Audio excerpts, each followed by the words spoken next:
جنت باغ کو کہتے ہیں، اور جنت درختوں میں گھری ہوئی جگہ کو کہتے ہیں، ڈھانپے ہوئی وہ جگہ ایسی ہے کہ درختوں نے اس کو ڈھانپا ہوا ہے۔ جنت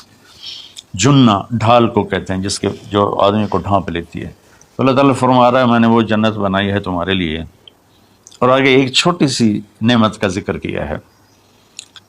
اچھا، اللہ نے جب سے دنیا کو بنایا ہے اسے ایک دفعہ محبت کی نظر سے نہیں دیکھا۔ ان اللہ لم ينظر الیہا منذ ان خلقها، ان اللہ تعالی لم ينظر الیہا منذ خلقها، اللہ نے جب سے دنیا کو بنایا ہے اسے اللہ نے کبھی نظر محبت سے نہیں دیکھا۔ نظام چل رہا ہے، اور جنت کو اللہ نے بنایا ہے، اور بنایا اپنی قدرت سے اور اپنے ہاتھوں سے۔ ان اللہ تعالی خلق الفردوس الاعلی بیدہ، میرے نبی کا فرمان ہے اللہ نے جنت الفردوس کو اپنے ہاتھوں سے بنایا ہے۔ جو چیز اللہ کے ہاتھوں سے بنی ہوگی وہ کیا ہوگی؟ تو اللہ تعالیٰ فرماتے ہیں تم آ جاؤ میرے پاس، تمہیں عجیب سرپرائز دوں گا۔ کیا کلما رزقوا منہا من ثمرۃ رزقا قالوا هذا الذی رزقنا من قبل، دونوں میاں بیوی خدام دربار لگا ہوا ہے کہ نوک ہوتا ہے اس کے دروازے پر، تو ایک فرشتہ ایک تھال لے کے کھڑا ہوتا ہے جو کورڈ ہوتا ہے ریشمی رومال سے، تو وہ کہتا ہے کہ مجھے اللہ نے بھیجا ہے، تم جا کر اپنے سردار کو، اپنے مالک کو جا کر کہو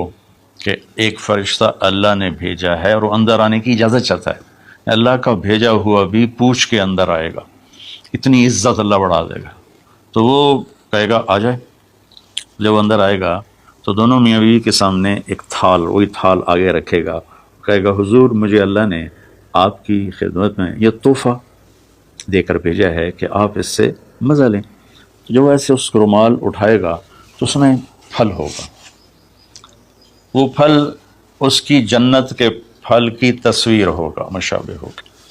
تو وہ کہے گا ھذا الذی رزقنا من قبل، ارے بھائی فرشتے یہ تو میرے رب نے پہلے ہی مجھے دیا ہوا ہے، تو اس میں کیا خاص چیز ہے جو اللہ پاک نے میری طرف اسے بھیجا ہے؟ تو وہ فرشتہ کہے گا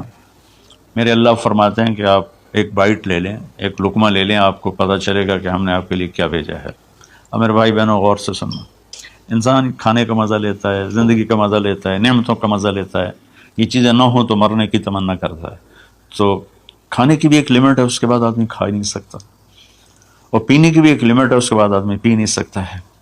اور وہاں کسی چیز کی کوئی لمٹ نہیں۔ اب 1000 برس کھاتے رہو، رب ذوالجلال کی قسم نہ پیٹ بھرے گا، نہ زبان کٹے گی، نہ داڑیں تھکیں گی، اور ہر لقمے کی لذت دوسرے سے زیادہ ہوگی۔ تو جب وہ اس کو اٹھا کر ایسے چکھیں گے نا، تو اگر اس کی جنت میں اللہ تعالیٰ نے 1,00,000 قسم کے پھل پیدا کیے ہیں، اس 1,00,000 کو جتنی زیرو سے مرضی ملٹیپلائی کرنا چاہو آپ کر لو، 1 کروڑ، 1 ارب، 1 خرب، آگے کوئی لفظ کوئی نہیں، تو اس کی جنت میں جتنے پھل ہیں، جب وہ یوں ایک لقمہ لے گا، دیکھیں ہم لوگ چاٹ کھاتے ہیں تو سارے ذائقے مکس ہو کر ایک اور ذائقہ بن جاتا ہے، جب وہ ایک لقمہ لے گا تو اس ایک لقمے میں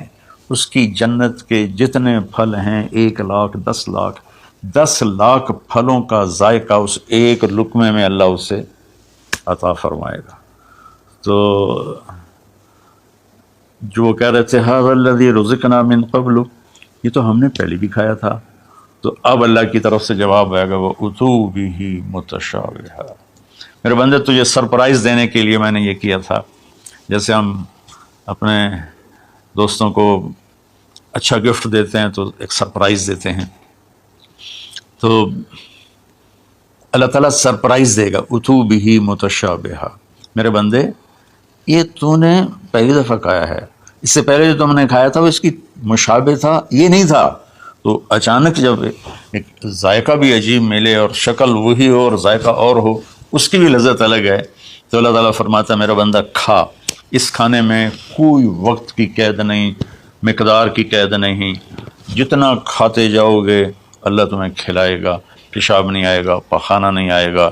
پیٹ نہیں خراب ہوگا، آنتوں میں درد نہیں ہوگا، کسی جگہ یہ کھانا کچھ بھی نہیں تکلیف پہنچائے گا۔ اور یہاں ہمارا جو کھانے کا بچ جاتا ہے وہ پیشاب پخانے کی صورت میں نکلتا ہے، وہاں اللہ سارے کو ہضم کرا دے گا، ایک ڈکار آئے گا اور ہر شے ہضم ہو جائے گی، اور اس ڈکار کی خوشبو بھی دور تک پھیلے گی، اور وہاں مہک آئے گی مشک و عنبر کی۔ پھر آگے اللہ فرماتا ہے لہم فی ازواج مطہرہ، اور پھر ہم نے تمہارے لیے خوبصورت پاک پاکیزہ بیویوں کو تیار کیا ہے، جس میں تو تمہاری بیوی ان سب کی سر فہرست ہو کر ان کی سردار ہوگی، اور وہم فیہا خالدون، اور تم اس میں ہمیشہ ہمیشہ رہو گے، کبھی اس سے نہیں نکالے جاؤ گے، وہم فیہا خالدون، تم کبھی اس سے نہیں نکالے جاؤ گے۔ کیونکہ آدمی نعمتیں لیتا ہے تو پھر یہ خوف پیدا ہو جاتا ہے مر جاؤں گا،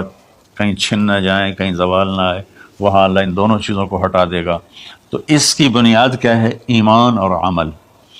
ایمان ہے لا الہ الا اللہ محمد الرسول اللہ، اور عمل ہے محمد الرسول اللہ صلی اللہ علیہ وسلم کی پاکیزہ زندگی، آپ کی زندگی کے تابع ہو کر چلنا، آپ کی ترتیب کو سامنے رکھ کر چلنا۔ جو مرد عورت اس پہ آ جائے گا، میرا رب ان کے لیے دنیا میں عافیت اور آخرت میں جنت کے دروازے کھول دے گا، اور اللہ تعالیٰ وہاں جب جنتی جنت میں چلے جائیں گے، جہنمی جہنم میں چلے جائیں گے، تو اللہ تعالیٰ کہے گا یا اہل النار، اے جہنم والو، کہیں گے لبیک ربنا وسعدیک، جی ہمارے رب۔ اللہ تعالیٰ فرمائیں گے کم لبثتم فی الارض عدد السنین، کتنا دن گزار کے آئے ہو؟ وہ کہیں گے یا اللہ یوما او بعض یوم فصل العادین، یا اللہ کو ایک آدھ دیہڑی گزاری ہے، یا آدھا دن یا پورا دن، باقی ہمیں تو یاد بھی نہیں۔ تو اللہ تعالیٰ فرمائیں گے بئس ما اتجرتم فی یوم او بعض یوم غضبی وسخطی ونار جہنم، تم نے میرے غصے کو تھوڑی سی زندگی میں خریدا، میری ناراضگی کو خریدا، اب تمہارے لیے آگ ہے، جاؤ۔ پھر اللہ جنت والوں سے کہے گا یا اہل الجنہ، اے جنت والو، وہ کہیں گے لبیک ربنا وسعدیک، تو اللہ تعالیٰ فرمائیں گے کم لبثتم فی الارض عدد السنین، تم بتاؤ تم کتنی زندگی گزار کے آئے ہو؟ وہ کہیں گے یومن او بعض یوم فصل العادین، اللہ کو دن آدھا دن ہی گزارا ہے۔ نوح علیہ السلام جیسے جنہوں نے 1400 سال 1450 سال کی زندگی گزاری، اور آدم علیہ السلام 1000 سال کی عمر پائی، یومن او بعض یوم، دن آدھا دن۔ تو اللہ تعالیٰ فرمائیں گے نعم ما اتجرتم فی یومن او بعض یوم، مبارک ہو، آپ لوگوں نے بہت اعلیٰ سودا کیا، رحمتی و کرامتی و جنتی، تم نے میری رحمت کو خریدا، تم نے میری مہمان نوازی کو خریدا، تم نے میری جنت کو خریدا، جاؤ مزے کرو، کلو واشربو، کھاؤ پیو، ہنیئا، مزے سے۔ مزے سے کیا مطلب؟ کہ اس کھانے پینے کے بعد کوئی تنگی نہیں، پوری جنت میں ایک ٹوائلٹ نہیں ہے، پوری جنت میں کوئی گٹر پائپ نہیں ہے، پوری جنت میں کوئی کچن نہیں ہے، پوری جنت میں کوئی واش روم نہیں ہے، پوری جنت میں کوئی واشنگ مشین نہیں ہے۔ سبحان اللہ، ان ساری گندگیوں سے پاک کر کے بھائی بہنوں اللہ نے ایک گھر بنایا ہے۔ تو میرے بھائی بہنوں چند دن کی زندگی ہے، آپس کی لڑائیاں چھوڑیں، آپس کے حسد بغض کو چھوڑیں، آپس کی رنجشیں ناراضگیاں چھوڑیں، وہ چاہے فرقہ واریت کی بنیاد پر ہیں، چاہے وہ سیاست کی بنیاد پر ہیں، چاہے خاندانی بنیاد پر ہیں۔ چند دن بعد آدمی مٹی کا ڈھیر بن کے پڑا ہوتا ہے، تو انسان کتنا ہی عروج پہ پہنچ جائے، اس کی آخری جو پہنچ ہے وہ چند مٹھی خاک کے سوا کچھ نہیں، چند مٹھی خاک کے سوا کچھ نہیں۔ اجل ہی نے چھوڑا نہ کسرا نہ دارا، اسی سے سکندر صفات بہارا، ہر ایک لے کے کیا کیا نہ حسرت سے زارا، پڑا رہ گیا سب یوں ہی ٹھاٹھ سارا، جگہ جی لگانے کی دنیا نہیں ہے، یہ عبرت کی جا ہے تماشا نہیں ہے۔ تو میرے بھائی بہنوں رمضان کا مبارک مہینہ ہے، میں اس میں اپنے آپ کو بھی اور آپ سب بہن بھائیوں بیٹے بیٹیوں کو مخاطب کر کے عرض کرتا ہوں کہ اب ہم دلوں کو صاف کریں، زبان کی حفاظت کریں، آپس میں لڑے ہوئے ہیں تو معاف کریں، عزت ذلت زندگی موت میرے اللہ کے ہاتھ میں ہے، اللہ ہمیں اپنے اور اپنے حبیب کی پاکیزہ زندگی پر چلنے کی توفیق نصیب فرمائے۔ السلام علیکم۔